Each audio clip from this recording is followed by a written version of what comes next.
What's going on, everybody? Welcome back to Film Rebels Live. We are talking the MCU today, specifically the Infinity Saga and the quote unquote Kang Dynasty, whatever you want to call the new phase of Marvel. And so we're going to be talking about just the rise and fall of the current MCU. We're titling this one "Thanos versus Kang," sort of in that vibe of the two villains from the two different eras of the MCU. So we're going to get into what kind of was the big draw, what captured the imaginations of so many people with the first three phases of the MCU, and then we're going to get into just the sort of where they've gone now and why it's been sort of a very, very quick and drastic fall in terms of revenue, in terms of popularity, whatever you want to call it. We're going to get into all that today. So hang in there with us. It'll be just yours truly, JBJ, and then we got Drew with us today, and we got Ethan with us. So what's going on, fellas? Pretty good. How you doing? We'll see. We'll get into this. I know we got some spicy takes, so we'll jump right into it, and we'll get going. So I guess the first thing I wanted to bring up was, I guess, kind of our background, because I know for all of us, we're not big comic book guys. We sort of jumped in when the film started getting popular. I think the first film I ever even saw in theaters was the first Avengers film. I don't think I saw any of the ones before that in theaters. So I think that was the first time I actually went to a movie theater and watched a Marvel movie, or an MCU movie more specifically. So I would say for us, we would fall under the casual fan banner, since we're not the comic book, the hardcore comic book guys, but it's something we've followed. Like, we've sat in theaters together for a lot of these movies and had the opportunity to follow this entire journey as it's gone from where it began to where it is now. So I guess just with all that being said, we know like the MCU is the highest grossing movie franchise of all time. I think I looked at it today. As of I guess Guardians Volume 3, they've grossed almost $30 billion throughout all of their 30 something odd films, which is insane. So, I mean, you're talking about this super lucrative franchise that you were getting these hardcore comic book fans were going to see them, but then you were getting all these randos, like us. We just wanted to go see, these superheroes we'd kind of grown up hearing about. Maybe we'd seen some of the original Spider-Mans and the X-Men and some of the, we saw, I guess right around that time would have been when the first Iron Man came out in 2008. I guess The Dark Knight also, I think it came out in 2008, if I remember correctly. 2008 or 9? Yeah. I think it was 2008. So I mean, we were already kind of in the superhero genre, but it was kind of this was sort of the one thing that sucked everybody in because it was so far reaching and it was such an interesting and Right, and I think that maybe one of the reasons why we're so passionate about it, or can get passionate about it, because I mean, in 2008 when Iron Man came out, I was 9.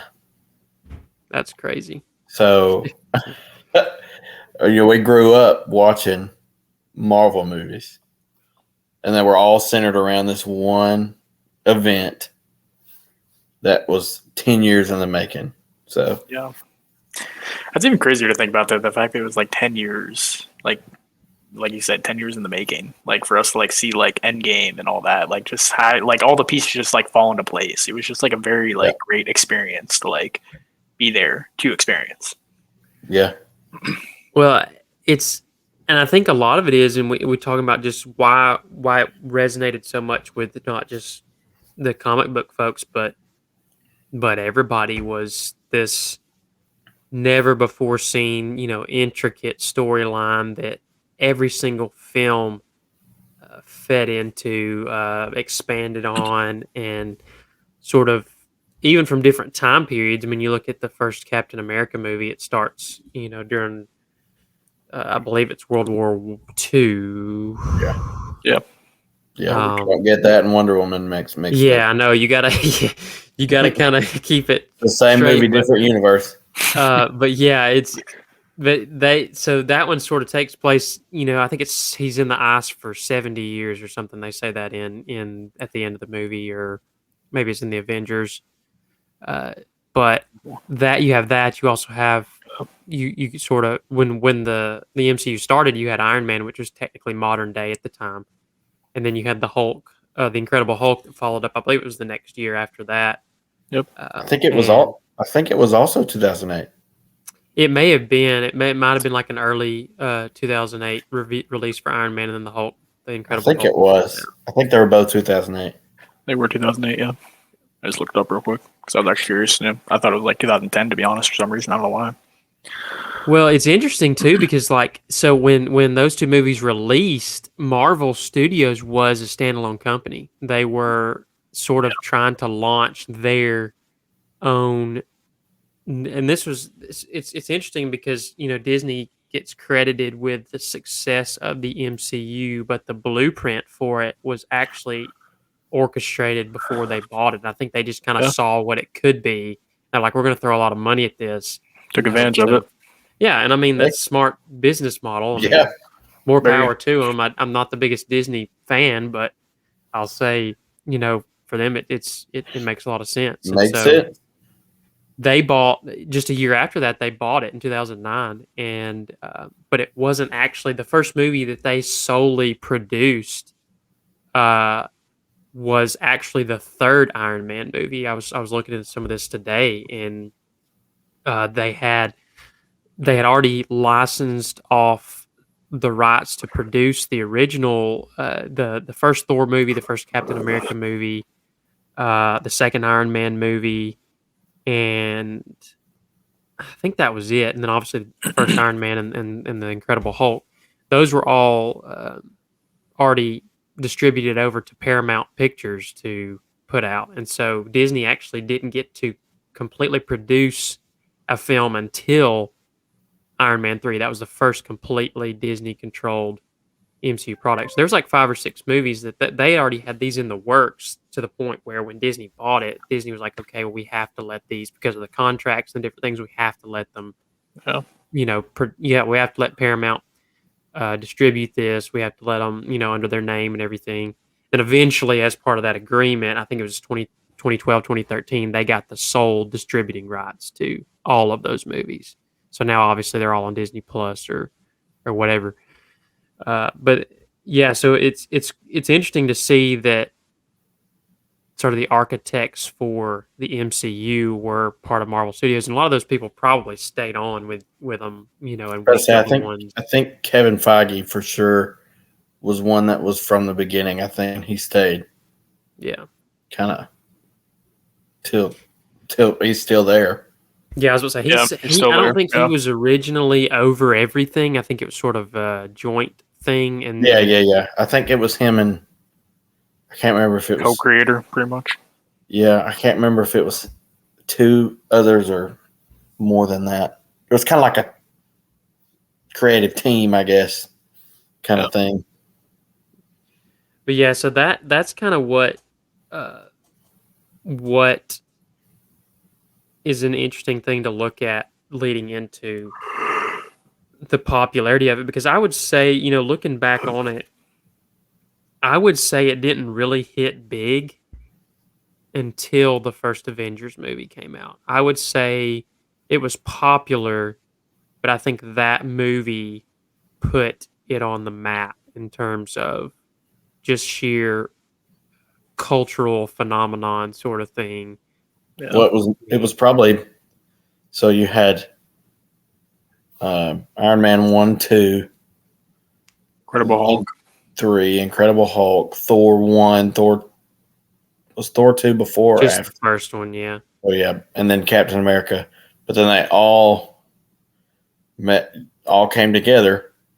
And even then, even if they would have stopped it there, that would have been the biggest superhero anything at the time. I mean, we had up to that point we had the 3 Spider-Man movies, X-Men, the X-Men movies, but the X-Men movies were kind of, I don't know. I go back and watch them now. I'm like, ooh. Yeah. Well, I think the first two are great. Yeah, I first two think were great, well, fantastic. in terms of so I think you have to make a clear distinction between the style of the early 2000s Marvel and the Yeah, style of the MCU yeah. because there's a clear style It difference. I think it Yeah, is. but I I just think mean if like you look at the them for their time and the things they did um in an era where superhero films weren't really that popular, I mean, I still hold by the statement that Spider-Man 2, the Tobey Maguire Spider-Man, is the best Spider-Man movie, period. I don't think any of the newer ones beat it. I don't think talk about a spicy take. I don't I mean, I Okay, don't think it's that spicy. I think it's still the highest rated one. I could be wrong. Uh didn't uh No Way Home beat that? I think highest rated. I'm pretty sure. I think yeah, I don't that's a I could good be wrong. question. I swear I thought it did. I could be wrong though. so but my point was like nothing. The continuity in those some of those X-Men movies was kind of iffy in places, Yeah, and I no, felt that's like fair. people. Well, especially like the third one. I think the first two like Right. were honestly did a pretty good job, but especially the second one. But third one was kind of a letdown. But Right, you start getting, and I think Marvel realized that they realized like if we're yeah, gonna do this, it has to all match yeah, everything. So I feel like, especially that first phase, every I was dotted and T was crossed yeah. for that crossover to happen. Well, they got very lucky though too, like that it all worked out. I feel like because like if you look at it, like obviously yeah, we had the X Men and Spider Man, but like all the other superhero movies, like I mean, like Fantastic Four was terrible. Yeah, Both weren't good. Ghost Rider did not do good. So it's like, I mean, they got I would say lucky that it did well and it turned into this universe that we have now. But because like at first it wasn't looking that good, I would say for movie wise for Iron Man at least. So I'm gonna screen share this for a reference for everybody watching, but this is according to Rotten Tomatoes. Now this may not be what everybody goes by, but according to this, live action Spider-Mans, because actually the highest ranked one critic wise are the Into the Spider-Verse and Across the Spider-Verse. They have Okay. 97 and 96 respectively. Hmm. But uh, Spider Man. Spider-Man No Way Home is 93 and Spider-Man 2 is also 93. Okay. So All right. All right. now we can go in here and look at the audience scores. I This think one, oh, that may be that's a more great telling. picture right 82. there. Great picture right there. 82 on that one, and we'll go back here and we'll see. I think this one was in the 90s, if I remember correctly. Maybe high 80s. So this one's 98. Woohoo! Yeah. Yeah. It's to me, it's just it is a matter of taste because like y'all know me, I'm a pain in the butt when it comes to critiquing movies. Y'all go watch a movie, we'll all go watch a movie, and y'all be like, that was great. I'm like, that movie sucked. So uh, different tastes. Personally, and this is my hot take before we're a little off topic, we'll get back to what we were talking about. But the reason to me that Spider-Man 2 is the best one is because it captures the essence of the struggles of his character between being Spider-Man and wanting to have a normal life, and that sort of he's constantly battling with that through the film, and it's more of a emotional character driven story compared to the first one because he's obviously got to make these really tough choices between you know being with a woman he loves and having this normal average New Yorker kind of life where he just goes to work and he lives in his apartment. He hangs out with his friends, goes and takes care of his grandmother Oh, or his aunt, I should say.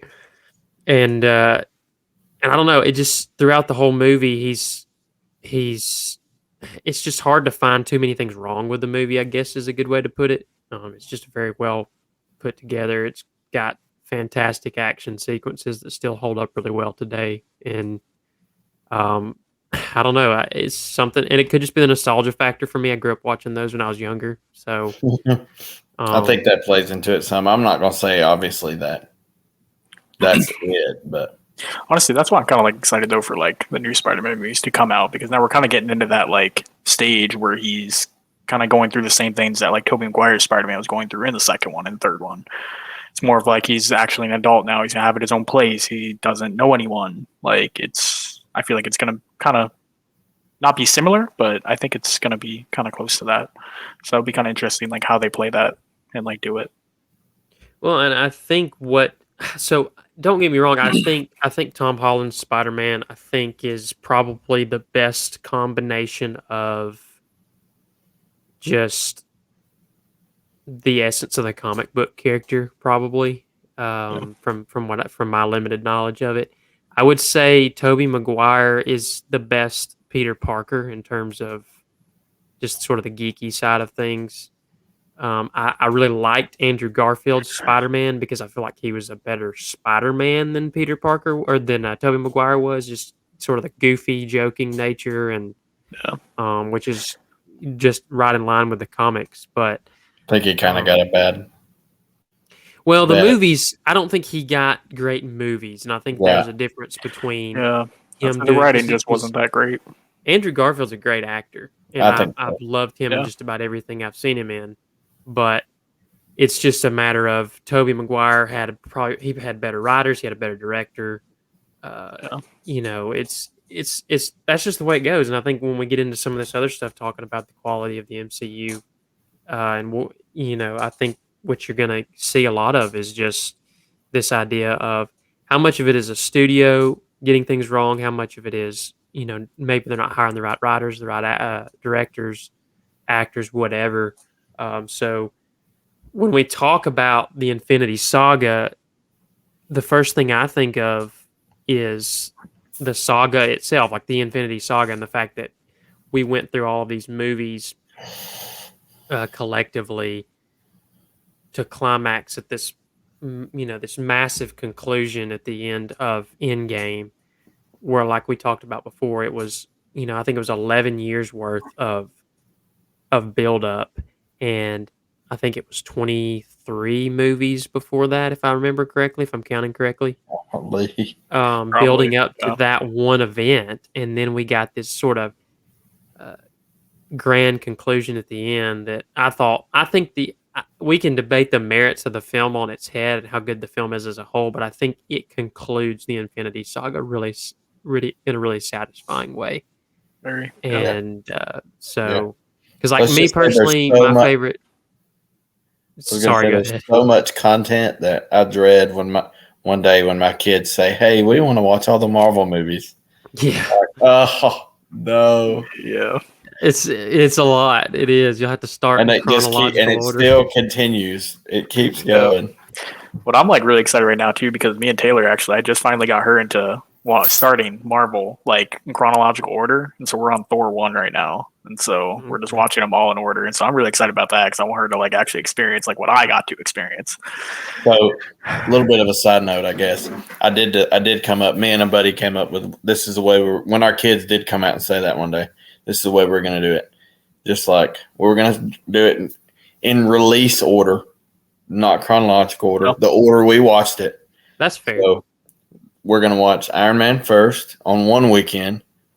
Then the next weekend, you'll watch the next movie. And then the next weekend, you'll watch the next movie. Just sometime that weekend. And, it may not work out, whatever. But we're not going to like watch joy of it every night. But then you get to Infinity War. We're gonna watch Infinity War, and then whenever we're done with that, I'm gonna show them the trailer for Endgame, and then we're gonna wait like a month. You should wait a full year, to be honest. Yeah, we're gonna wait like a month. Have them go through the pain we had to go through with that cliffhanger of an ending. Like, yeah, exactly. We're gonna wait like a month, and then we'll watch Endgame. But what's crazy about, and I think that's sort of we talk about these things in a sort of fond manner because we have this. It was just like this long journey we got to go on for a decade together, and you get to talk about it with your friends, and like, oh, I wonder what's going to happen with this. You see this end credit scene, and you're like, oh man, I can't wait to see the next movie. And I think that's what made the Infinity Saga so great is you might get a subpar movie like I guess a good example for most people is like Thor 2, the Dark World. Like most people consider it to be more of a, below average movie, but some of the things that take place in the movie and then some of the end credit stuff, people went and saw that movie, and regardless of whether it was great or not, they were still going to come back and see the next one because it Yeah. was connected to a larger plot. And so I think the greatest thing they did was, even though they had some movies that were not as great as others, you still got the same people coming back every time because they knew, oh, we're going to find something else out about Thanos, or we're going to find something else out about an Infinity Stone, or whatever the case is. And I think that was the genius of it. And I think that's why it sucked so many people in. Well, and I know we're talking about kind of Marvel as a whole, and we're kind of saving the after Phase 3 kind of towards the end, but everybody's, of course, we had this big climax. Everybody knew it was going to decline, right? Or at least they should have expected that, because we're not going to be able to get that kind of movie every time. But to me, and the movies I've watched, now I haven't seen Quantumania yet, and I haven't seen Guardians of the Galaxy Volume 3 yet. But Are you the only one who's seen Guardians 3? Do you see Yeah, I it? believe so. Okay. Yeah, I haven't seen it yet. I suggest, honestly, I suggest both of you guys need to watch it because it was very good. I enjoyed it. I'll watch it as soon as it comes out on Disney Plus. Yeah. But I'm caught to up me, on everything else. That's the only one I have not seen. Yeah. The- I would say that's kind of like the gem of Phase 4 right now. To me, okay. To me, I don't think we're necessarily way off base as far as good movies, bad movies. Because there was plenty of subpar movies in Phase 1, 2, and 3 to me. But I don't think we're way far off base. I think to me, the biggest thing is, what's the point? Like, from the beginning in Phase 1, I could kind of tell you, or, I had a dim shadow of a thought of where we're going. But right now in Phase 4, me not being a comic book guy and not having read the comics and not knowing what happens, I don't even, what's the point? What's the point in me going to the theaters and watching this movie? Because I want to, Phase 1, 2, and 3, you want to absorb all this information as quick as it comes out because you want to know what happens. And you don't want it to be spoiled by somebody else that's already seen it too. But in Phase 4, it's kind of like, what's the point? Because I don't know what's happening anyway. Well, and I think that's a good segue because, there was a clear direction with the Infinity Saga. And when you get to everything, I guess we'll call it the Kang Dynasty for the sake of this discussion. But I think sort of the question is, and the question was post Endgame, and I guess you could even say post Far From Home, because Far From Home is still considered Phase 3. It was the final film in Phase 3, and it sort of wrapped up that storyline. But the question was, and I think you said it earlier, Drew, they can't really do any better. I think the question was not they can't, but can they do any better? Right. Can they do it again? And where are they going to go from here? And so they had a tough task ahead of them because two of your headliner characters in Iron Man and Captain America were gone. And also, you look at Black Widow as well. I mean, she was one of the original Avengers, and she's gone. So you're having to go on without. Not only are those two of your key characters in terms of the popularity, but if you think of it in universe, those were the two leaders of the Avengers. You had, Tony was the brains and the architect behind a lot of it, and then Cap was like the boots on the ground guy that was giving orders when they were out doing missions and stuff. And he was the strategic tactical guy because of his military experience and everything. And so you don't just lose them as the iconic heroes they are, but you lose them from an in-world perspective of, okay, who's going to lead now? Because Thor's never really been that guy. and Hawkeye's never really been that guy. Hulk's never been that guy.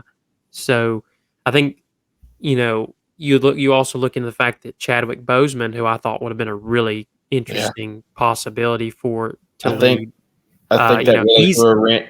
I think He's that really gone. threw a wrench in some plans. Yeah. To be honest with you, But everything we heard and everything I heard going out of that is that Captain Marvel was going to be the new leader of the Avengers, and we're all thinking, like, most of us didn't. how many movies are we into Phase 4, and have we seen her yet? Oh man, we are. I lost track, man. There's too many. Yeah, let's see. Thor 4, Doctor Strange 2, Guardians of the Galaxy 3, Quantumania, and Spider-Man No Way 3. Home. Yeah, No Way Home. Black Widow. Black Widow. Black Widow's kind of Shang-Chi as well. Shang-Chi, yeah. I mean, you're 5 or 6 movies in. Have you seen her yet? Because I hadn't. Well, the Marvels comes out in November, so no. Apparently, that according to some sources I've read, the Marvels has been delayed like 5 times. So it was supposed to come from out. a writer's strike though, or no. I thought it had to do with the writer's strike. Delayed like since 2020 or 2021. Like it was supposed to come out in 2021. They've kept delaying it. And it's been delayed like 5 times. They keep pushing it back. And so like it was originally supposed to be coming out, I think like February of this year. Yeah. And they pushed, and that was like the 4th delay. And then they delayed it again to November or something like that. Well, but it was either supposed to come out last year and they delayed it a couple times last year. And then they delayed it a few more times this year. I can't remember, but it's been delayed like 4 or 5 times. Okay. So that's why she hasn't been around. But the problem is she's not a very likable character. No. And I think that's why they've been. Well, I don't think she's a very likable actress either, though. A lot of people don't really care for her. She's pretty. People keep telling me she's a good, like she can act, and I'm like, okay, so show me a movie other than what's the one called Room or something. 10 Cloverfield Lane, was she in? Or no, that was a different actress that looked like her. Well, she was in the Kong Skull Island. She was in that one because I remember seeing her in it, and then she was in. Really. Which I don't like. I saw that movie one time, and it was just like a meh movie. And I don't even remember much about it, other than that Tom Hiddleston was in it too. And it was weird.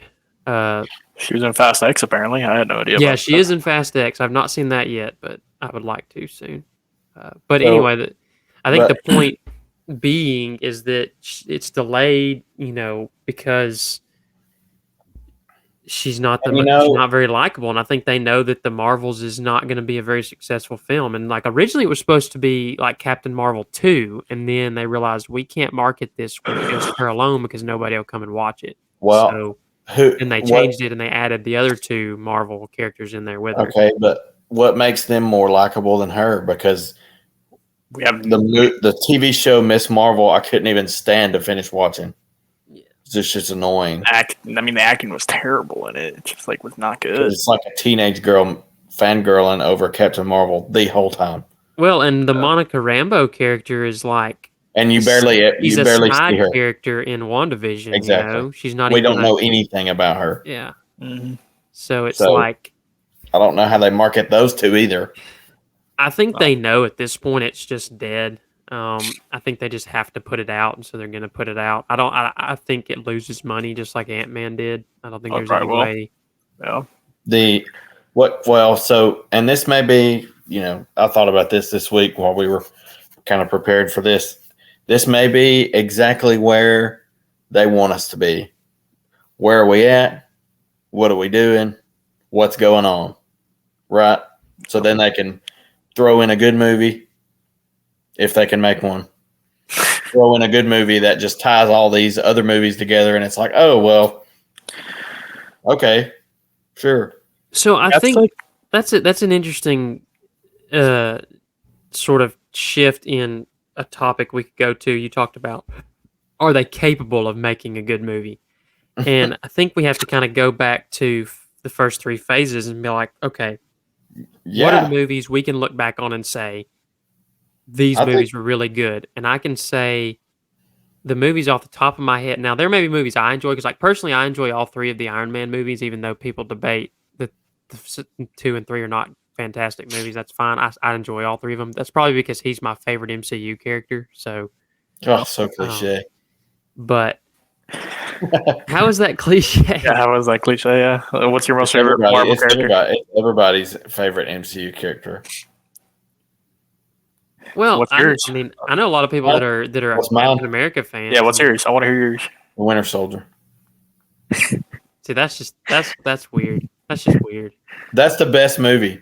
Come on No, now. I thought you said we were talking about character though. I know. He's Yeah. my favorite because of his. Anyway, but that was No, the best movie. I too. will agree 100% that the best standalone Marvel movie is The Winter Soldier. Captain America 2, The Winter Soldier, That's fair. 100%. Oh, that's fair. That was a very good movie. I will say that I the think one that I Daredevil's would my most rate. favorite Marvel character. My honest opinion. I love Daredevil. Are we going? Okay, so if we're going into that, Did you watch She-Hulk? Yeah, see, I haven't watched She-Hulk because of that. I don't want to watch Okay, it. well, because it would ruin it butchers- for you. that watch can't it possibly butchers count. Daredevil Guys. Come for on, me. So that can't possibly count. yeah, that's what I'm 'Cause saying. Like now, if we're Netflix talking shows, about come my on. favorite The Marvel Netflix show was content, good. period, my favorite Marvel content, period, is the Daredevil TV show. On Oh Netflix. yeah, Like, Daredevil and the Punisher, man. I love both of them. They were so good. Then you got Luke Cage, Iron Fist, and Jessica Yeah, see, Jones. and those it was weren't like, ugh. Yeah. don't talk to me those about weren't Iron Fist. It's so bad. The only good thing about Anyway, really the I don't Defenders even show know was that Daredevil. I guess those count as MCU now since they tied it all in, I guess, but Yeah. those were not MCU to me. No, they were better than the Yeah. Daredevil was better than MCU.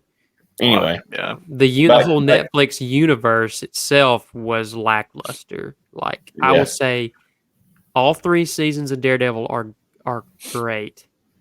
Season 2 especially.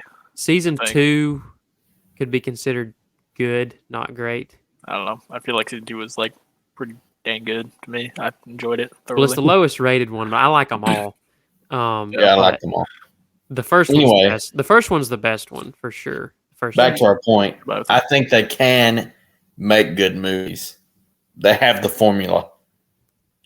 Whether they do I it or think not. the problem has become that they stick to a formula too much, and the formula they're sticking to in this Phase 4 stuff has been a losing formula. I just don't see how. I think what made those first 3 phases so great is we got different sort of genres of movies. So you get sort of a spy thriller with The Winter Soldier, and you get more of a character driven selfish guy to good guy with Iron Man, where he's sort of having to get out of his narcissistic lifestyle and learn that to become a hero it's about saving other people and doing things for other people. And then you get like Guardians of the Galaxy, which is like a space opera comedy, and it's like they had so many different things going for them. And you look at Thor was basically demigods and gods in space sort of deal. Well, It was and sort of to me, those are all different genres, but they're all semi close to. I guess you could call it the center. They're all close to what you think of when you think of a superhero movie. Well, and now in Phase 4, they've started going toward the extremes. To me, Yeah. well, you're talking, like your good director of the Spider-Man movies, Sam Raimi, coming in and doing Doctor Strange 2. That was totally off the wall. Some of it was. Well, but my understanding of Crazy. that is I don't think he wrote much of that. I think he directed it. I think it was just like solely they brought him in to direct. And so Oh. I think he was given an impossible task because he was given a really crap Well, script. It definitely had his stamp on it anyway. I mean, it has his flair at times, but I think it's just like you can tell the studio hamstrung him majorly with that. And I Yeah. think it's a serious blot on his career that probably should not be attributed to him at all. Because But he's a then- fantastic director. And But then you got Thor 4, which is just the comedic. It's not even relief. It's the comedic, like, overuse is an extreme. For the only good part about that movie was the goats, if I'm being honest. we don't have to talk Thing about that movie. Taika Can't Waititi stand the at all. goat. Can't stand the stupid goat. Lest I remind you that Taika Waititi is slated to do a Star Wars movie. and that terrifies me. I don't So, want to talk about that either. Yeah.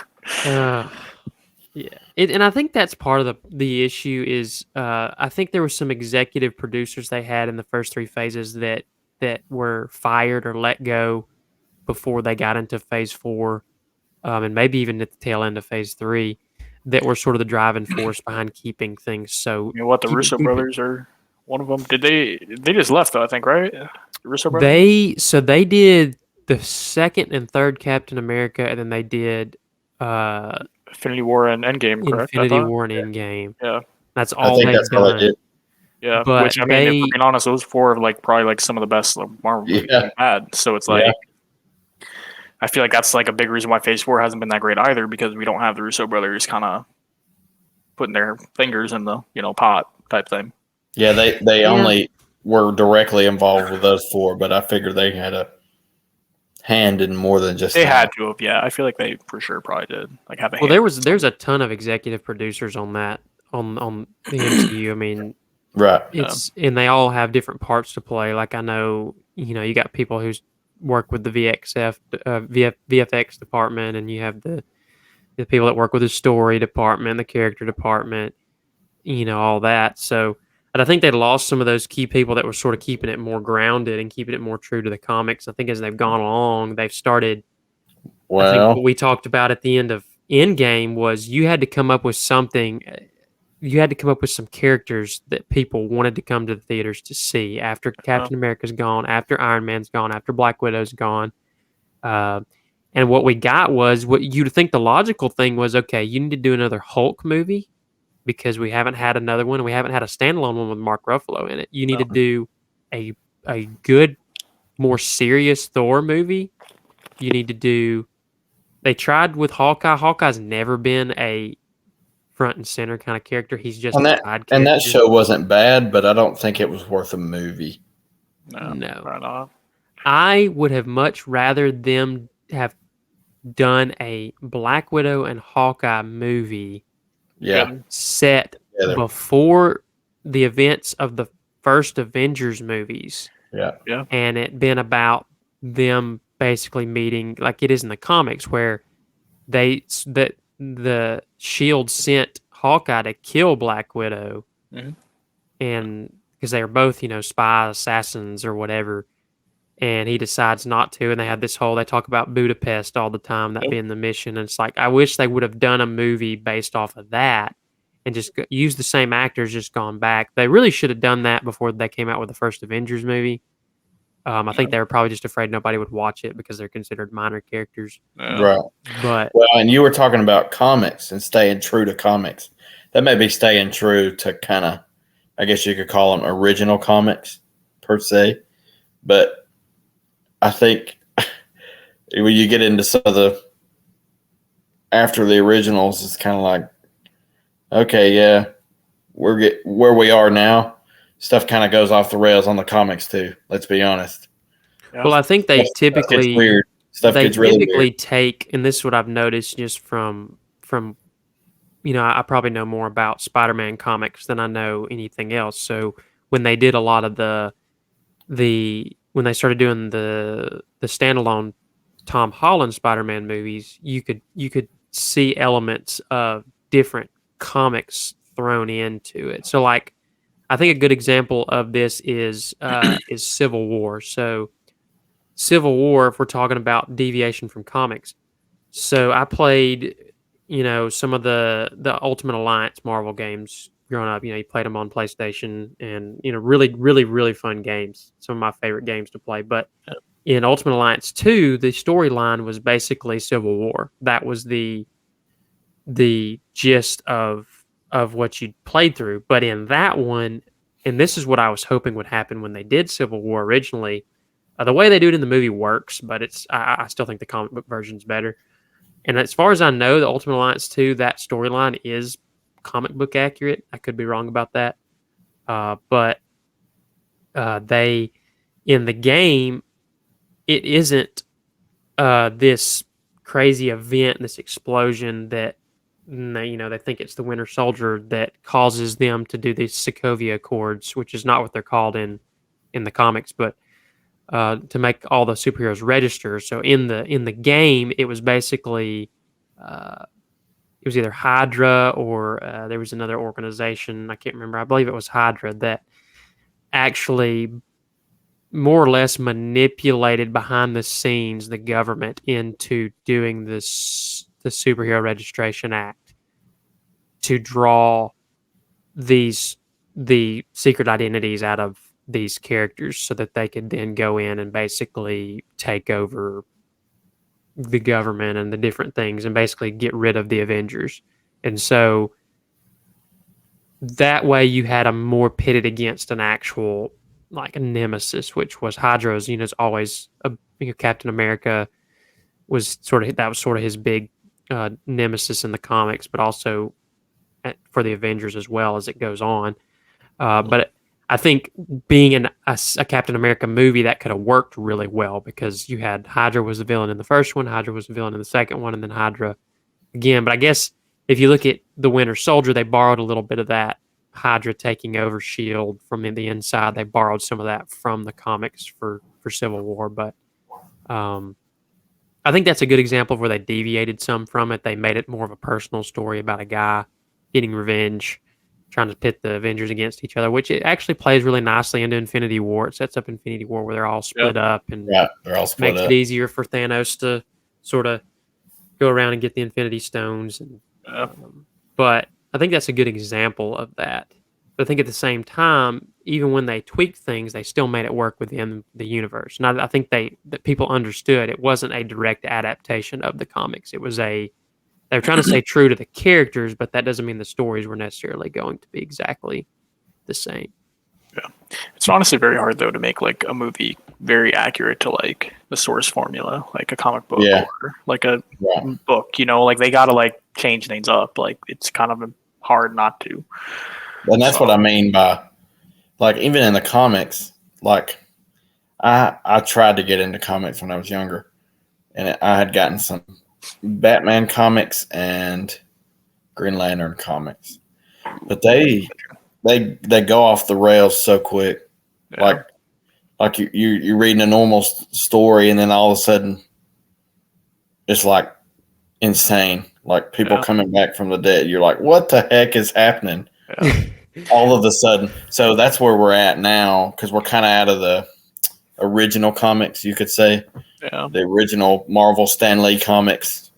We're kind of into like Secret Wars, part of the comics and the Kang and all that stuff. And it gets weird quick, fast, and in a hurry when you start looking at that stuff. Yeah. So that's probably why that may be, and that's probably not, I'm not saying that's the reason, but that's probably an attributing factor to kind of maybe this confusion that we see phase 4, like, because. Well, and then you throw the multiverse into that, and it even their source material is a mess too.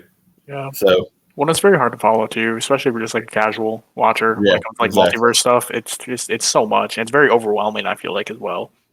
So I think that probably doesn't help a whole lot with like the success with Phase 4 because I feel like it's hard to try to get into with it being the multiverse and stuff. A lot to follow.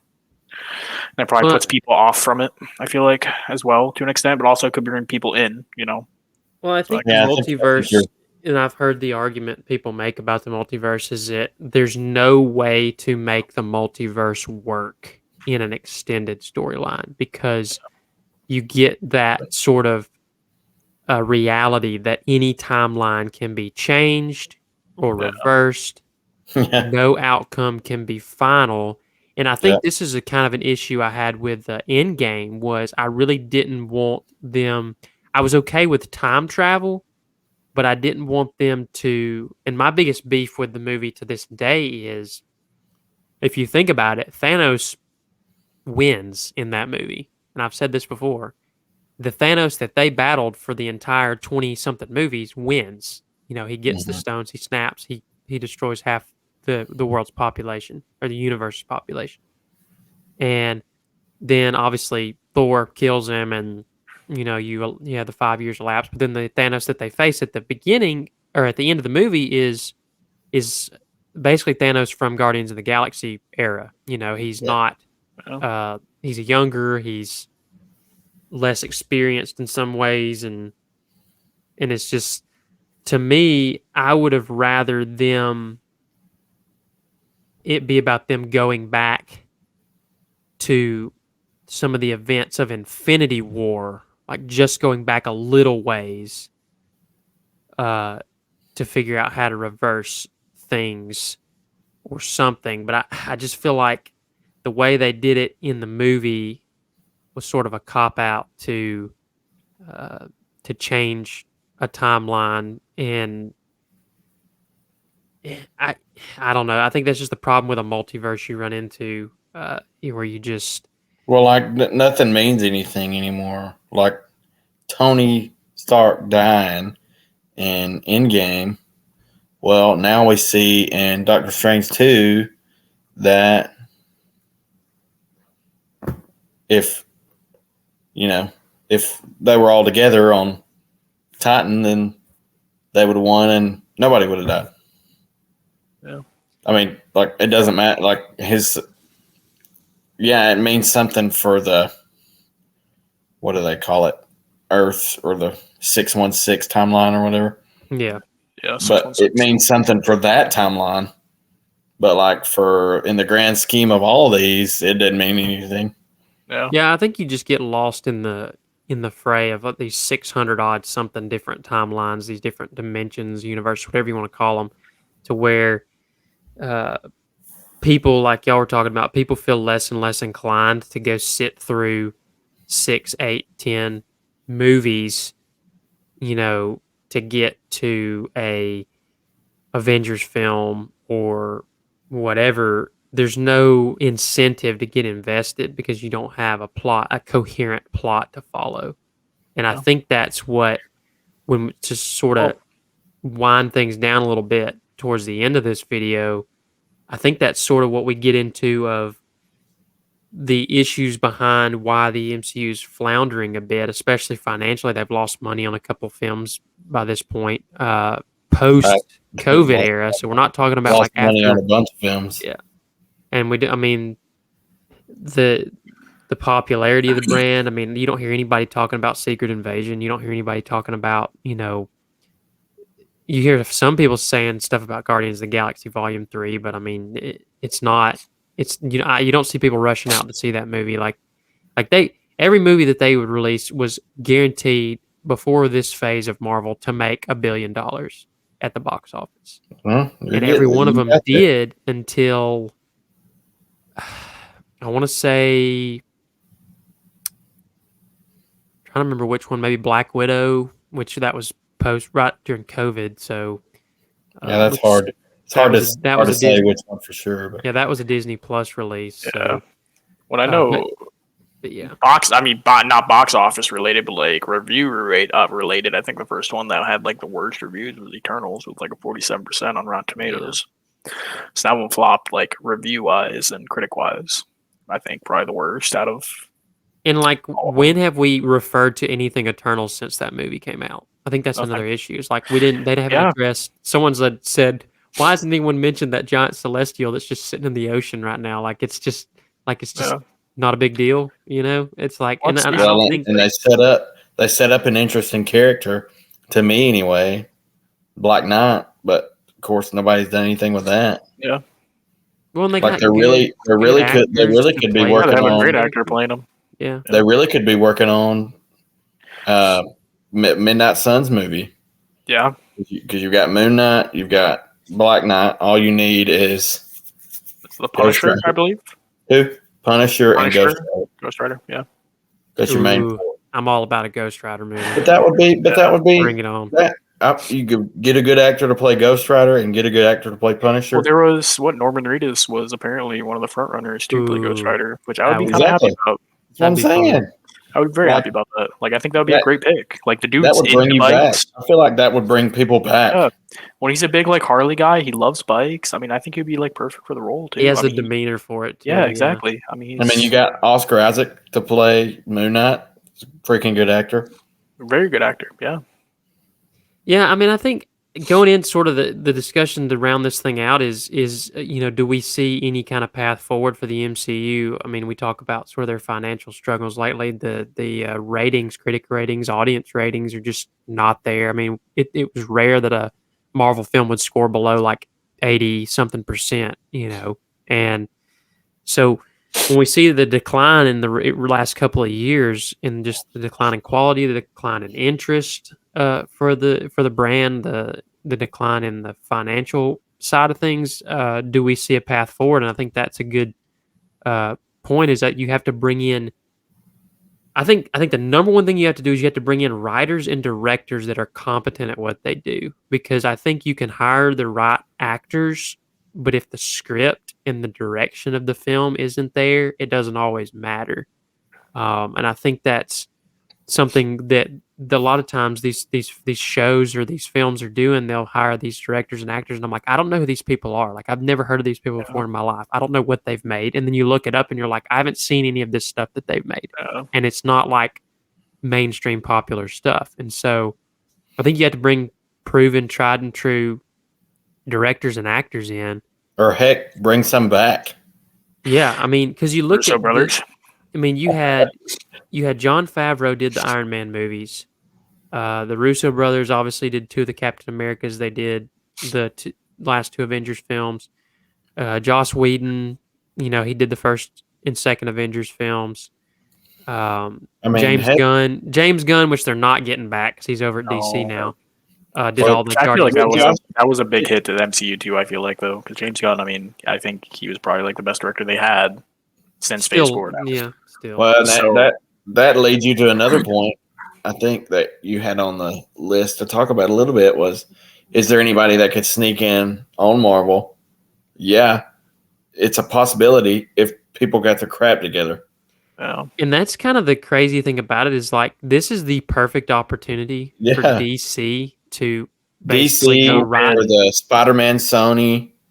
for the throat of the Yeah. MCU right now. And it's like I think that's why a lot of people were excited for the film announcements when James Gunn took over, and then they announced them, and it was just like, And then and one of the It's just first like, ones they do is the Flash, what is this Yeah. stuff?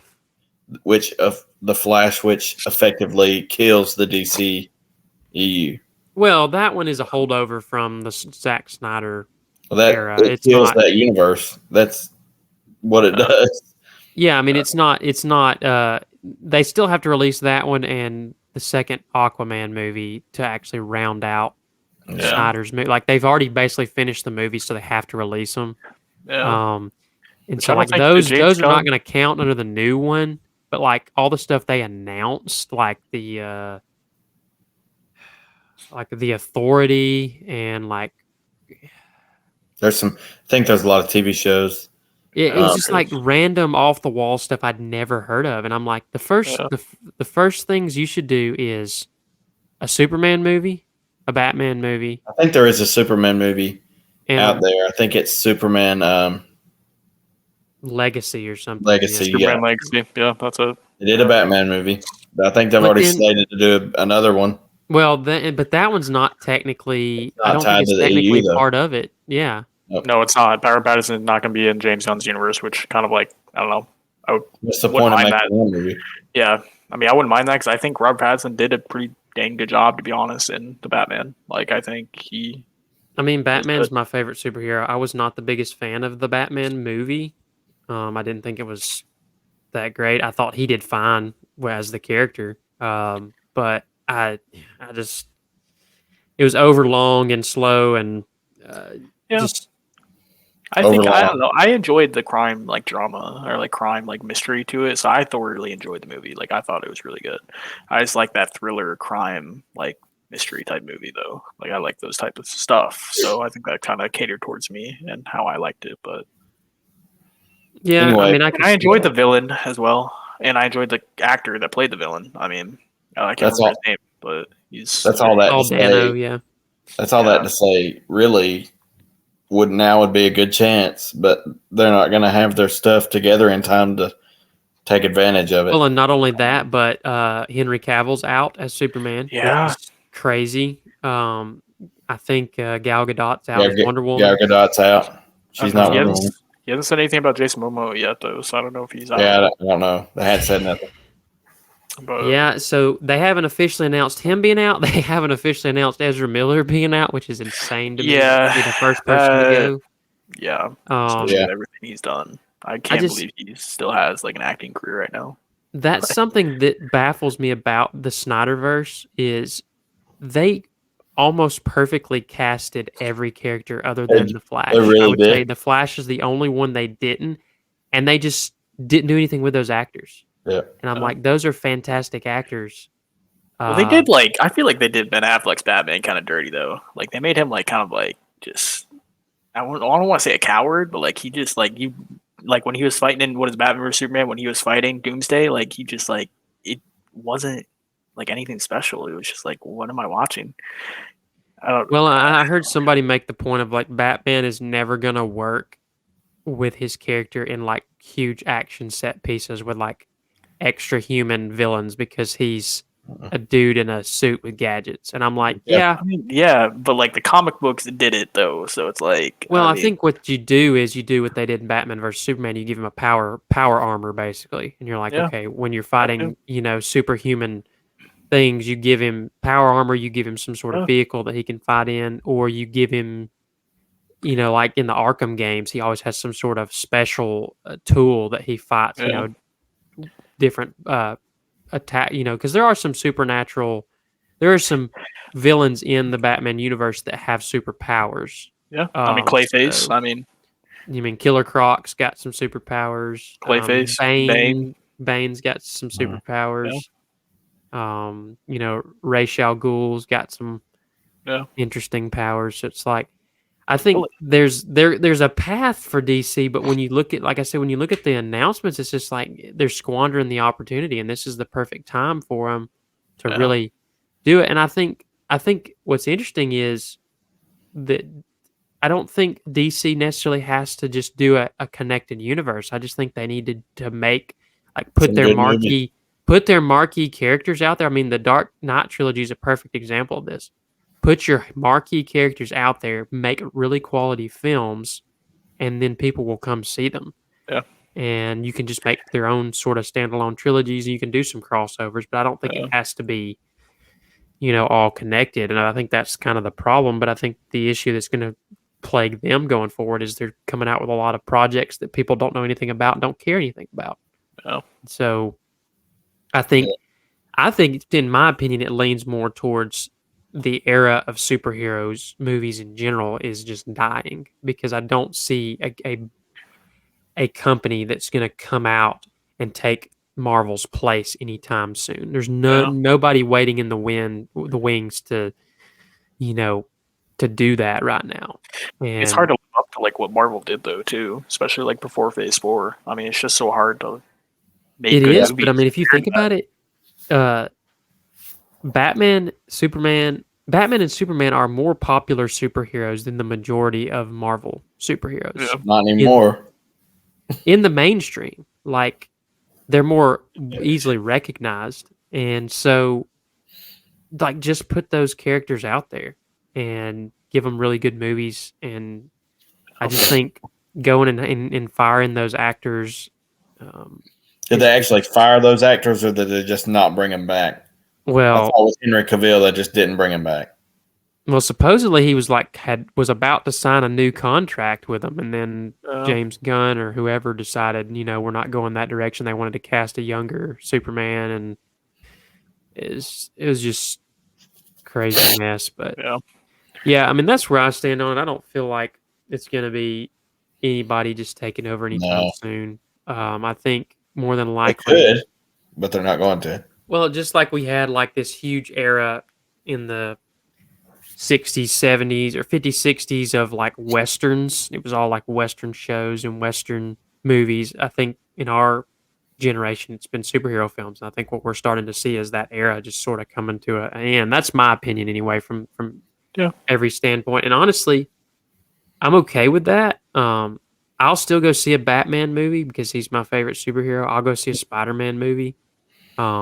I'll still keep up with the MCU. I'm not saying I'm just completely abandoning it, but I'm not going to be like at the movie theater watching every like we movies used come to be. out.